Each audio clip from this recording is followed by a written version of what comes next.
Karina, Anastàsia, Nadia i Nàstia són algunes de les nenes del grup d'infants ucraïnesos arribats a l'aeroport del Prat aquest mes de juliol, per tal de reunir-se amb famílies catalanes que les acullen durant 2 mesos.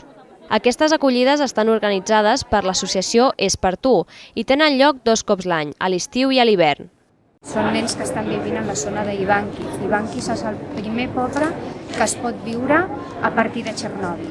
És una zona que està encara molt contaminada. Jo faig l'acollida sola, vaig comprometre ja a principi d'anys que ho faria. De la nena sé que té 6 anyets, que viu a una aldea, que té germanets i tinc alguna foto d'ella, no sé res més. Molts nervis esperant de veure-li la cara i aviam com és. És que tot serà tan nou perquè venen d'un poblat molt petit. No han vist mai una piscina, no han vist mai el mar. El tema del idioma te haces entender, es muy fácil. Sí. Karina a dormir, Karina a comer. No me llegaba a imaginar que esta experiencia fuera tan positiva, tanto para mí como para mi mujer.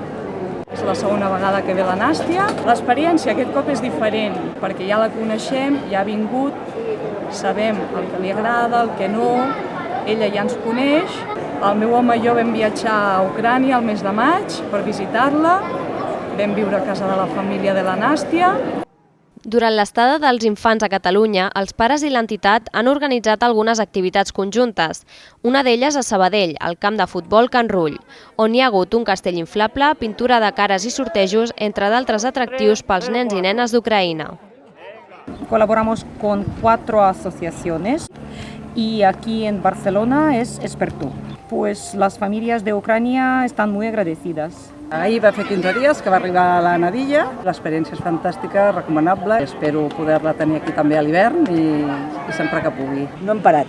Nosaltres estem una mica esgotats perquè una nena de 8 anys no se li acaba mai l'energia. Repetirem l'any que ve si ella vol venir. La verdad es que la experiencia pues genial. Karina ya conocía el entorno, el piso, su habitación.